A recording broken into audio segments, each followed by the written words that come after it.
tragic death of Nkanu Nnamdi, that's the 21-month-old son of renowned Nigerian novelist Chimamanda Ngozi Adichie, has left many Nigerians with long faces more than a week after the toddler succumbed to what was described as a brief illness. Before we go into our next conversation with our guest who's already in the studio, let's take this report by health correspondent Laz Ude Eze. Procedure for a very sick toddler. Instead, it became a family's worst nightmare. Renowned author Chimamanda Ngozi Adichie and her family say their young son died on January 7 after being sedated for an MRI scan and other procedures at the Lagos medical facility. In a detailed legal notice, the family alleges that failure to monitor the child after sedation and breaches of basic clinical protocols led to a rapid decline and eventual cardiac arrest. The hospital involved has expressed sympathy for the loss, but denies allegations of negligence, saying care was given according to accepted medical standards. Baby Nkanu's death, as tragic as it is certainly not the only one in Nigeria that has been attributed to negligence. Indeed, this is a recurring theme across Nigeria. Every single day, where staff at hospitals and healthcare centers are accused of not doing all they can to preserve life. According to statistics, Nigeria still experiences hundreds of thousands of preventable under-5 deaths annually. A national action plan was launched to reduce under-5 mortality and birth defects, part of a broader drive to strengthen child health. Weak infrastructure, limited workforce capacity, and gaps in quality care continue to challenge patient safety across public and private facilities. Experts and health advocates say the tragedy surrounding Baby Nkanu highlights deeper systemic issues: lack of robust patient safety system, uneven regulation of clinical practice, shortages of skilled personnel, and the financial burden of accessing quality care. While preventable deaths can occur in any health system globally, Nigerians often face compounded risk due to resource constraint and inconsistent enforcement of standards.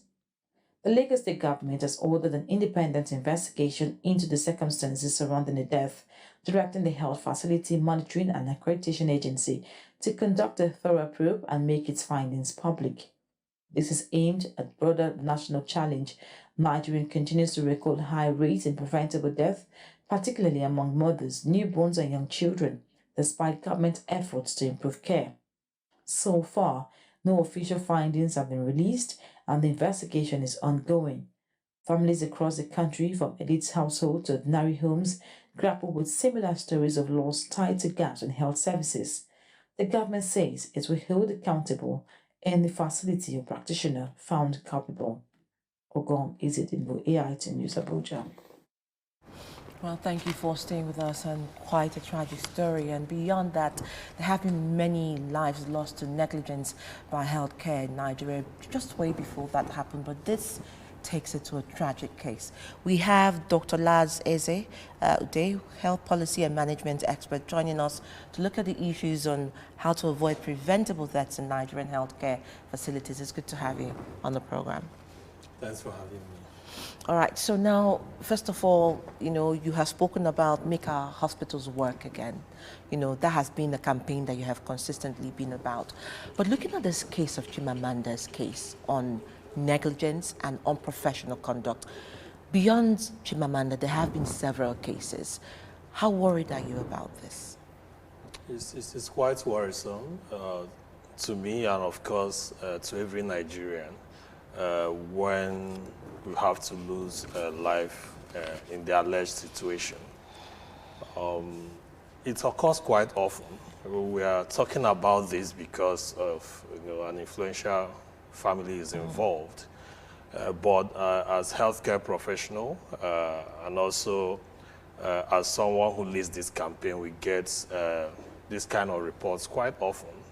And also recall when I used to have program on this station, talking with Dr. Laz. It was even worse then because people just believe, oh, let's pass this information across. Perhaps it could get to the appropriate quarters. It's quite unfortunate this happened, and my condolences to the Chimamanda and the entire family. It's usually said that the lightest corpse appears to be heaviest. You know, no parents who want to bury a child. It's quite heartbreaking. So this conversation brings us to the quality of care, the standard of care. You know, generally speaking, the systems, you know, how things happen and how we could prevent similar things from happening. Unfortunately, over time, when cases make the news this way and much talked about, it's just like a phase. Certain actions are taken. After a while, we revert to status quo and perhaps relax again, waiting for the next case. I do hope that that won't be the case in this situation, but I'm also worried that it's likely going to be the case if the trend I've seen in almost 2 decades of practice is anything to go by. So the matter is already being investigated. It's still an allegation. The Lagos State government, through the Health Facility Monitoring Agency, has been reported to be investigating it. And I also read in the news that the family has taken legal actions, which is the appropriate thing to do. I do encourage people who feel that they receive, below par standard of care to take actions. That's, to me, is the major way, to force the system to begin to take appropriate actions. How many lives do we have to lose before this whole thing becomes a thing of the past? If we say, okay, we want to take legal action, I mean, how much are you going to give to me? We know how, her sons are twin, finally came like 2 years ago because they are just 21 months old, and now she's losing one of them to what she would say is total negligence. We have the data, we have the statistics, but you are on the field right there. Could you speak to us what tops the list of preventable death? I've seen negligence, but let's hear from you. Well, a preventable death depends on the demography you're talking about. For children under 5 years in Nigeria, you also have, in fact, from the first month of life, you have the neonatal mortality first 28 days, the infant mortality first 1 year, under 5 mortality first 5 years. So, and data is being tracked across this board. A lot of the causes are things that are preventable, especially infectious diseases, even malnutrition. Just not having healthy meal is a major cause of preventable death among children. Medical negligence doesn't make the top list anyway. Maybe because we are not tracking it enough. Perhaps we are tracking more of disease-related causes.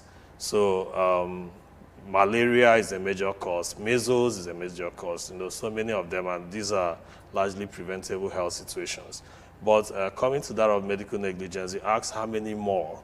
That's a question all of us need to answer. How many more? But there are shared responsibilities in tackling this. From the point that a patient gets admitted in the health facility, there's what we call duty of care. So when you obtain a card in a health facility, from that point, you've submitted yourself, and the healthcare providers, whether it's a doctor, a medical lab scientist, a nurse, a physiotherapist, a radiologist, whoever, who have duty of care. And that duty of care is guided by standards and guidelines, professionally, acceptable, and also within a certain environment. And the extent of care is determined by the kind of service that is being provided. So in the case under review, I wouldn't go into much details because it's already a legal issue. Yeah. So, but the Nkanu was being cared for in a particular facility, from where he was referred to another facility for an investigation, preparing for travel to the US. Apparently, they were in communication with their hospital in the United States. And because of the reported severity of the case, they didn't just have to wait for the long travels because anything could happen. So they needed to do an investigation. Lumbar puncture or MRI are not investigations that are deadly, as it were. If he was an adult, you don't even need anesthesia, because you could just bend and they get puncture the spine and get the cerebrospinal fluid, for test. But as a child, the child need to be sedated. Yeah, but the mother said that he was not monitored, that the child was supposed to be monitored. Can you run us through the process for a child when they are in MRI? What should have happened? When you say duty of care, what sort of care should Nkanu had gotten while he was in MRI? Well, like I said, I won't go detail specific about the Nkanu case because it's already under investigation and before a court of law as reported in the media. But generally speaking, when you are given anesthesia, whether it's for a procedure, it could be an investigative procedure like in this case, which is taking a blood sample, and it could also be for a surgical procedure, whether it's a child or an adult. It must be monitored. It was reported that, okay, it's propofol that was given, a very good... That's exactly where I want to come in here, Yeah. Dr. Laz, because again, the conversation on monitoring, supervision. I remember this story in 2023 of a young girl, I think her name was Shapera in Benue State. She went to the hospital with her parents. You know, she had headache and stomach ache, private community hospital. And the doctor said, well, okay, there's nothing wrong with you. Let me just give you an injection on the right buttocks. And right after that, she fainted. And when she woke up, she could never hear again. She became, you know, physically impaired by hearing. And that's the story of many people because perhaps they don't have social, you know, currency like Chimamanda. It may never make the news, but there are several people. And I'm coming to the area of supervision because I know that the Lagos State Health Facility Monitoring and accreditation agencies also look at monitoring and accrediting facilities and hospitals. At what point do they look at issues of subsequent misdiagnosis, misapplication of healthcare? Who takes responsibility for it? And how can the government, you know, look at the licenses of such hospitals who have fallen short of this 1, 2, 3, one time many? Yes, that's a very good question. Before I get specifically into the Lagos situation, let me provide some kind of background information on the provision of the National Health Act 2014, which provides guidelines and policy framework for health practice in Nigeria. You know, Part 2, Section 13, you know, provide for certificate of standards and gave 24 months of grace between 2014 and 2016 for federal, states, governments in particular to lay down procedures and standards, define the standards and what every health establishment, whether it's providing care, whether it's research, whether it's teaching, must get that certificate of standard. And I must say with disappointment that is a part of the National Health Act that's not quite gotten serious attention in terms of implementation. You know, so even more than 10 years, perhaps 12 years now, after the enactment of the Act. But I must commend the Lagos State government for setting up this agency. They are perhaps the only state that I'm aware of that have this agency, you know, which of course should be in line with the Section 13 of the National Health Act. So, but when it comes to monitoring, when it comes to ensuring standards, the responsibilities are shared. Okay. There's responsibility for the healthcare provider, and we all took oaths, you know, whether irrespective of the profession you're practicing, whether you're a doctor, a nurse, a lab scientist, there's induction program. And that induction program is a formal, after graduation and passing medical exams, you are not yet a doctor or a scientist or whoever until you are formally inducted. And by taking that oath, by signing those documents, you are submitting to operating professionally in accordance with ethics and acceptable standards. So there's that first responsibility as a care provider, duty of care, to practice in accordance with those standards. That's number one. Then there's also responsibility for the healthcare facility. The healthcare facility is the hospital or the diagnostic center, you know, that hired health workers to have an internal mechanism ensuring that, and also there are seniors, you know, so sometimes you provide care, we all document, a senior reviews, another person reviews, and in those reviews, if anyone, there's error either by omission or commission, you know, it's expected to be detected, you know. So, and after the health facility level, there's now the government level. So at the level of the government, Lagos State or federal government or any other health government agency, you know, they don't look at day-to-day practices because they expect the institution to take care of that. However, periodically there could be spot checks, and when there are complaints, they also take necessary actions. You know, without those actions, which could be punitive, which could be corrective, you know, it will also not make the health facilities to sit up, and it's also perhaps the healthcare providers not sit up. And that's where we, as citizens, as patients, come in. So when we sense that something is not being properly done, you have every right to complain. You have every right to ask questions. That's also another aspect we are not doing quite well. Patients will ask questions. Some healthcare providers, mostly who I consider as quacks, you know, be like, why are you asking this question? Do you want to teach me what to do? Absolutely. If anybody does that, it's a sign that that person is incompetent. You know, because even the National Your Health... concern should raise, you know, his interest in finding out why you're actually concerned. Absolutely. The National Health Act also made provision for this, that as a patient, you have the right to ask any question whatsoever to the healthcare provider on what the person is doing to you. Question on this medication, why are you giving me this? Why not the other one? What was the side effect? Why do you choose injection over drug? Why should you recommend surgery over other medications? And the healthcare provider is obliged to respond to those questions. It's not optional. So it's a red flag wherever you are and you are receiving care and you ask questions and the care provider does not answer or answers rudely to Absence that. of accountability. Yeah. You know, so in terms of these procedures, especially when anesthesia is administered, it must be monitored.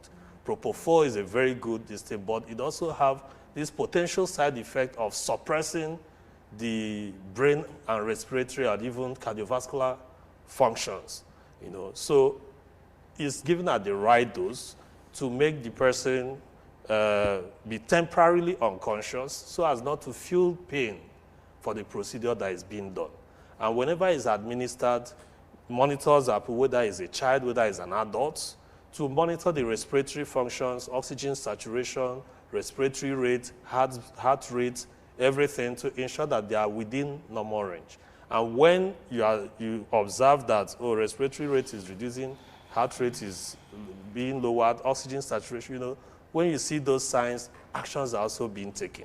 So these are the job of the anesthetist. And when proper monitoring is not done, anything could happen, like alleged in this case. Dr. Eze, in your latest reaction, you mentioned the National Health Act of 2014. And we also know that there is a section of it, 20 and 21, and the Compulsory Treatment and Care for Victims of Gunshot Act of 2017.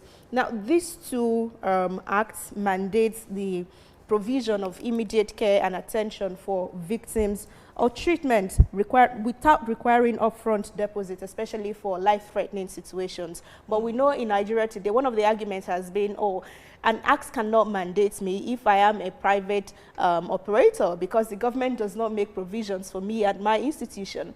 So we have that you have to, whatever position you are, whatever emergency is nobody's business, initial deposit or you get out of our facility. Well, that's one thing. I said that to ask you the question of, do you think that the lack of enforcement of these laws, because someone would argue that there are provisions, the law says X, Y, Z, but we're not seeing them. So do you think that negligence, lack of implementation of the acts and the laws that we have are also responsible for the negligence that we see in health facilities?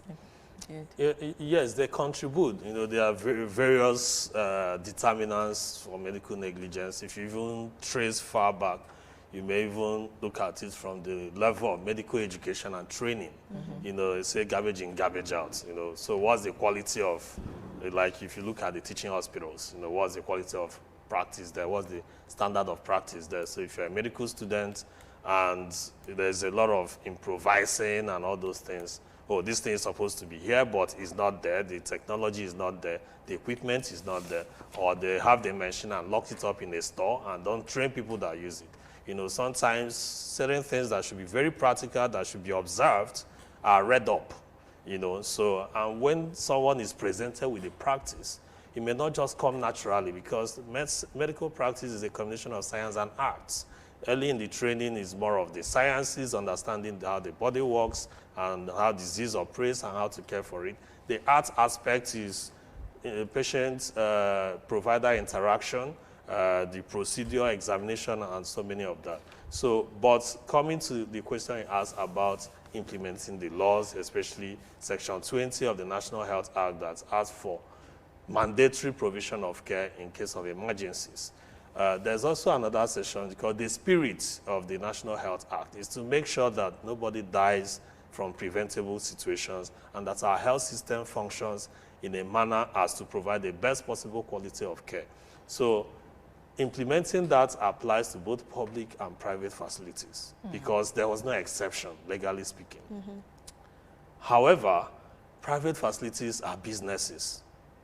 So there must be pay for services provided, without which the business will collapse and they won't be able to sustain providing services even for others who may have money to pay. But the Act made a provision in Section 11, the Basic Healthcare Provision Fund. And that fund, at least 5%, was allocated to support emergency care. But that 5% of the fund, the Basic Healthcare Provision Fund, according to Section 11, not less than 1% of the Consolidated Revenue Fund of the federal government, with counterpart funding of 25% from states and local governments. We are not getting much of the counterpart funding. The federal government has not gone beyond 1%. So, but even the 5% of that fund is not sufficient. The idea was, if we have this money to support emergency care, it would be a kind of money that could provide an insurance for emergencies, so that a private hospital would take in the patient in emergency situation with or without deposit, go ahead to provide care. And if the patient is unable to pay out of pocket, they will access those emergency funds. So implementing that aspect, especially in private facilities, is dependent on making that 5% funds available for those private facilities to access in the event that the person they cared for is unable to pay. And we have over 100 million Nigerians living in multidimensional poverty. So even when they are willing to pay, they may not have the money to pay. And I've had cases where patients abscond.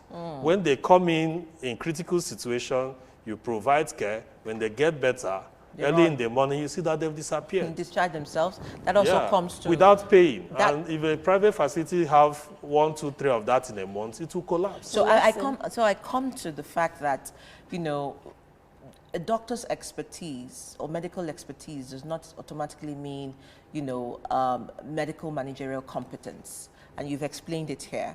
And I'm listening to you and I'm also seeing that, because you're asking, how can a patient wake up, discharge himself, leave the halls or the corridors of the hospital? Of course, there's supposed to be CCTV identification before you exit, which happens in other climes. And why I'm bringing this is because of the doctor's liabilities, in terms of the ability to look at how do we juxtapose where the doctors are erring, to where we can also find difficulty in proofing that, to colleagues not willing to confess or to bring forward witnesses in cases such as this. And I'm saying this because there are several cases of this that has happened. So how do we begin to look at the managerial competence of the health sector beyond just the expertise? Right, you answer that question when we return from a quick break. We need to observe a break, everyone. We'll come back to Dr. Laz Eze. The stories now break online.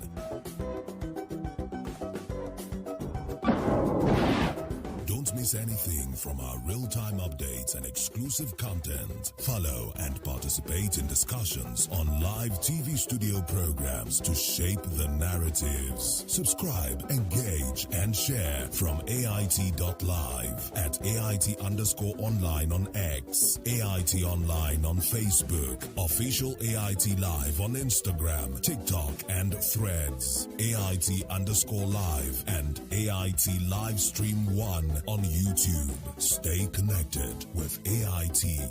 On air, online, on Live.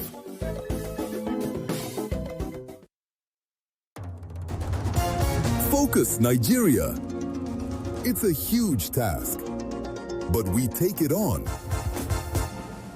Ask him where is the law. National Assembly is not doing hearing on insecurity in Nigeria. It is America that is doing hearing on insecurity in Nigeria. Monday to Friday on Focus Nigeria, we identify the nagging issues. Some people put people in poverty deliberate misplacement of priorities and brought people on their knees to suffer. We seek answers to the tough challenges. And because of the former president, what I know is that he has not turned his membership card. He has not been attending your meeting. Leave that to us to deal. There's no shying away from the The issues. system is held accountable. The leaders are accountable for the funds, for the resources that they manage. No sitting on the fence. The same thing that made you live where you are may confront you. Focus Nigeria, 10 a.m., Monday to Friday on AIT.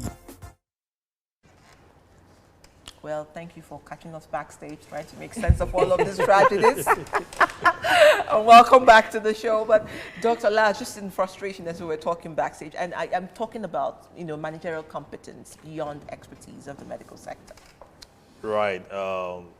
Management of health facilities is a different skill set from managing a patient. Of course, the medical training in Nigeria and, of course, around the world focus a bit more on individual identification of a problem in a patient and making the individual patients get better. But there's also an aspect of medical training that is public health, which is the area I specialize in, that is looking at the population, population management, population health management. So, but at the health facility level, there's also another level, health institutional management. So there are a few models within the community medicine, curriculum in medical school that talks about epidemiology, health management, all those stuff. But it doesn't deep dive into all. If you're going into private practice and you now have to run a hospital, it's a different skill set as compared to just diagnosing. And like you rightly noted, a lot of our colleagues, might be very good, especially those who have surgical skills, set up private health facilities and good at diagnosing patients, providing the care, but probably may not have what it takes very well to manage the nurses they've hired, the scientists they've hired, the cleaners, the entire, rating of workers in the facility. And I think it's a gap that we need to fill, and this is a charge to the governors. Most times we talk about health from that upskill. Yeah, that's upskill. Most of the people that will make our hospital work in Nigeria are the governors at the state level. You know why? Majority of the healthcare facilities are either owned or derive their authority to practice from the state government.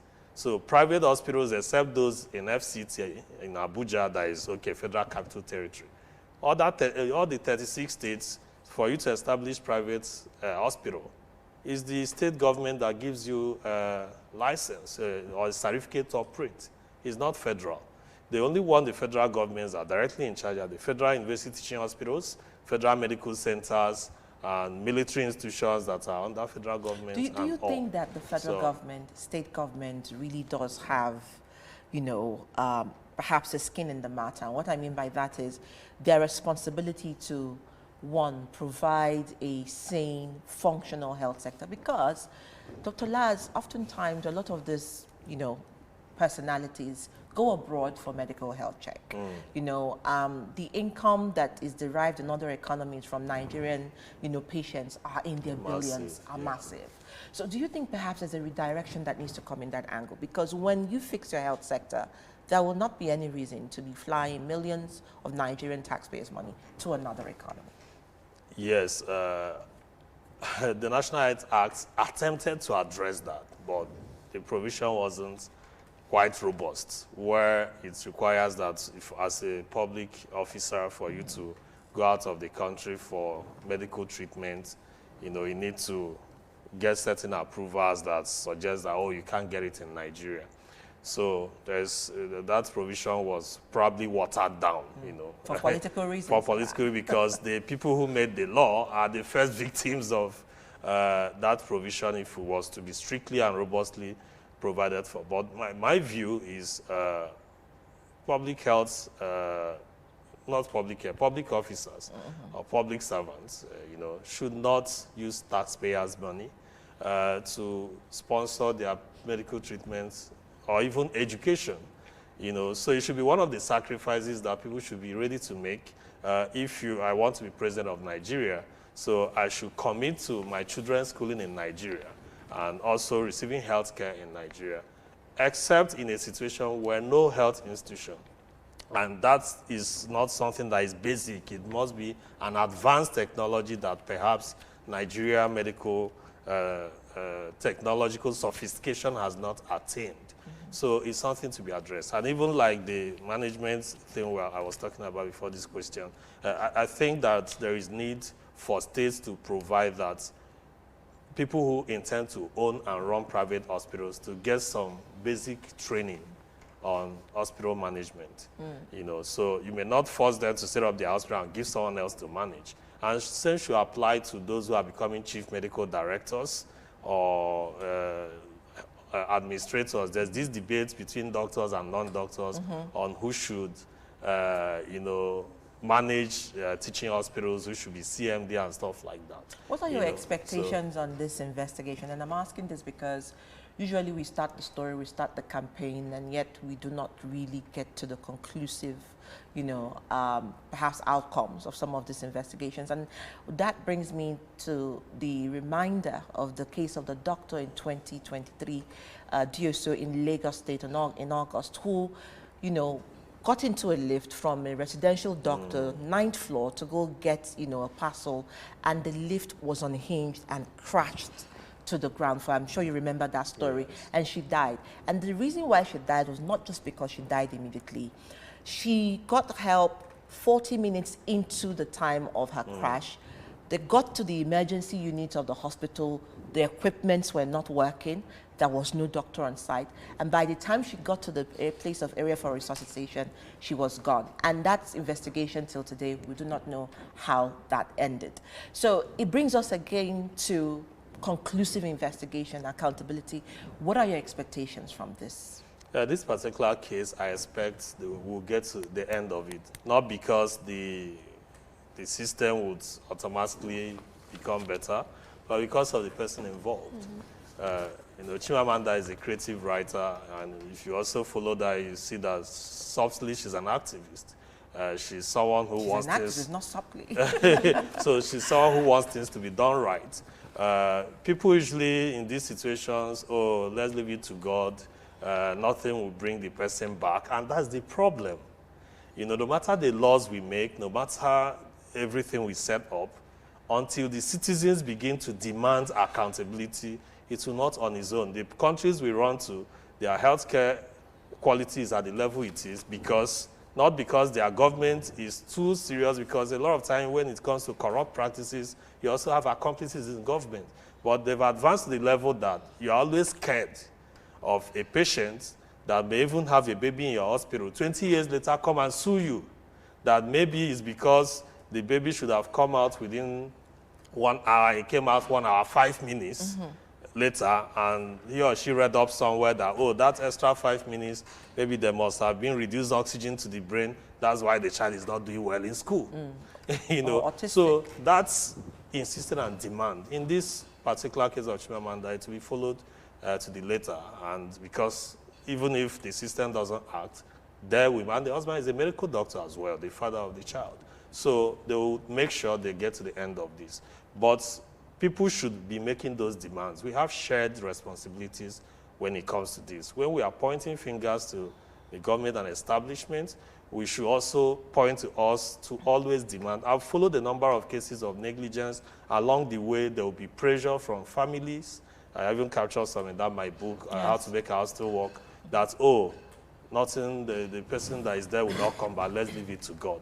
If we start leaving everything to God, then why did God create us in his own image and give us brain to take certain things? So every case of medical, until you push, it's not every case that the system will initiate it. There must be a complaint. Lawyers will tell you, there must be a complainant. So without a complainant, the system will not automatically come and start prosecuting every case that appears that there is negligence. And that first line of complaint is directed at the hospital. When they fail to do the needful, it also depends on the gravity, because negligence don't always lead to death.